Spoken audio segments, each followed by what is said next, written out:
Hey everybody, I am responding to Kayla's video, which was a response to the YouTube video The Rise of Personal Robots by Cynthia Breazeal.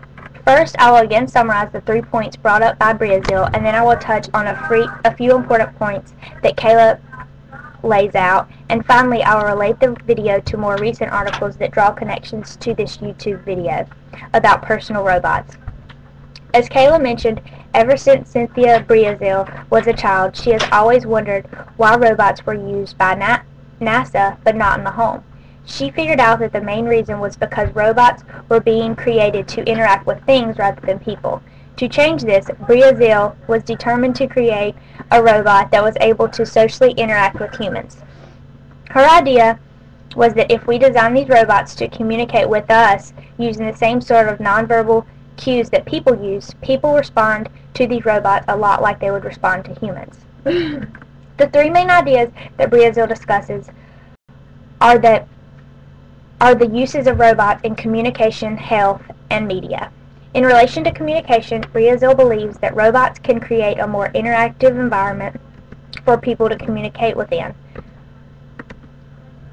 She used the example of her mother wanting to interact more with her grandchildren through the use of the robot, and through the use of this expressive robot, they were able to play, and she was able to play and even read them stories before bed, just like she would have done if she was in person. She also looks at it in relation to health, and believes that the robot could be used as a diet and exercise coach. And to test her robot theory of using it as a diet and exercise coach, she conducted a study to see how successful a long-term diet was through the use of recording your diet and exercise either in a robot, a computer, or paper. And the results showed that the robot was had the best success of a long-term diet. And people said that they trusted the robot more because it was more interactive.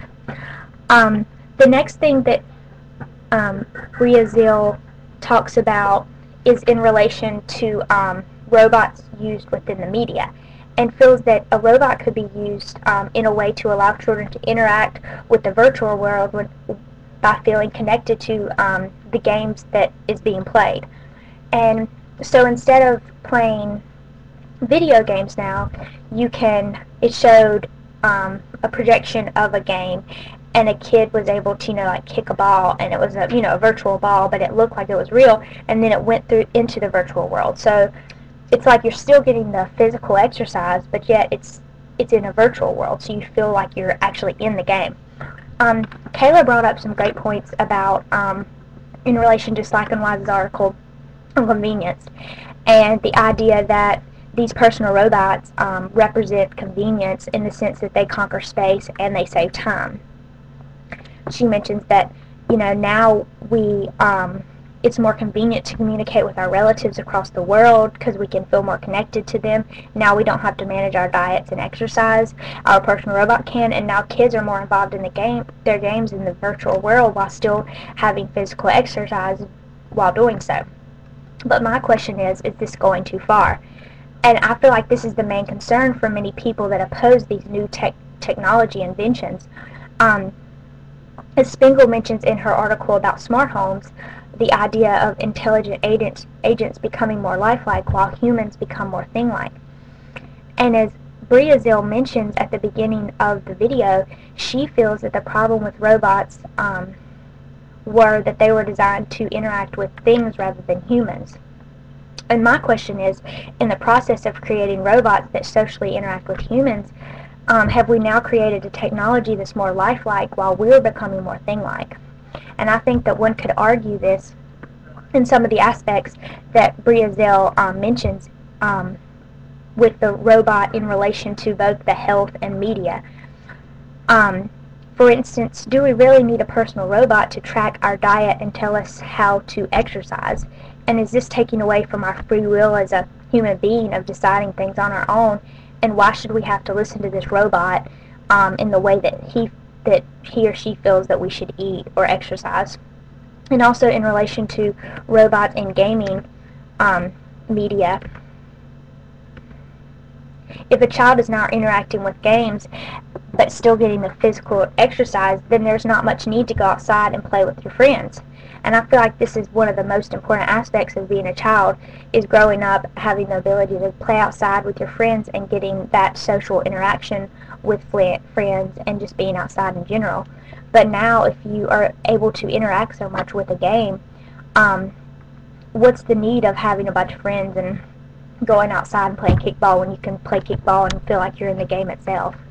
I felt like Kayla also brought up a great point relating to Slack and Wise about robots shifting from a want to a need, and I definitely believe this in the sense that when a person is able to interact with people across the world, just like Kayla mentioned, but yet still feel like they're in the same room with one another, that's definitely changing from a want to a need, and we've seen that in our computers and our iPhones. Like, now we definitely have to have those. That's a need for us. We need those things.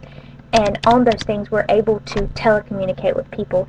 And taking the robot a step farther and being able to have, expressive communication with them, even more so than telecommunication, I feel like that's definitely going to change from a want to a need in the near future if these robots take off.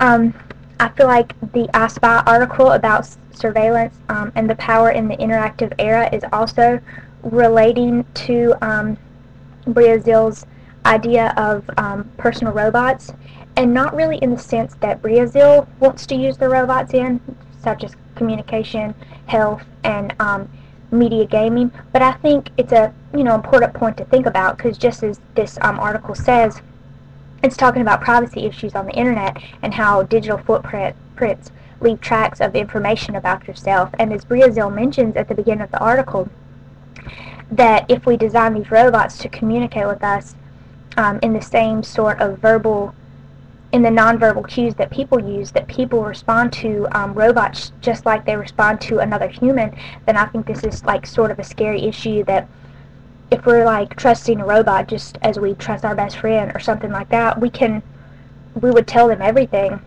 And I feel like that's a scary thing, in the sense that, do we really know like where this information is going in the robot, and is the computer chips like saving everything we say? And if this robot got into the wrong hands, like what could somebody else find out about us? And I think that's a privacy issue that may cause a problem. And I really don't think it relates to Breazeal's idea for using the robots within communication, health, and gaming, but I think it's a very important point to think about.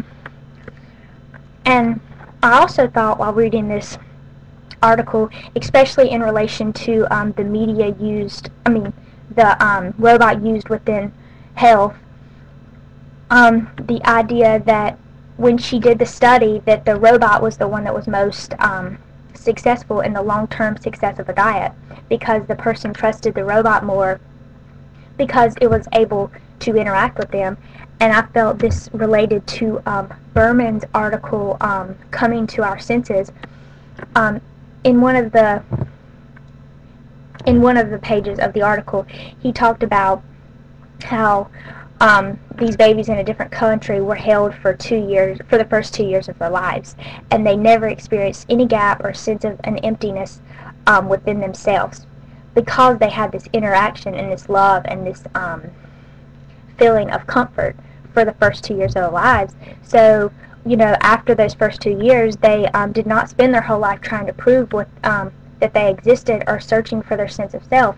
And I think this kind of relates somehow to the robot, and how, if people are trusting this like another human being, if we're able to interact with this robot just like in the health, and if it's like giving us like feedback like a human would be doing, and we are able to communicate with this robot, then I think that's a point that could definitely relate to the idea of this feeling of interaction, and how important it is to be interacted with as a child, and as a human for that matter.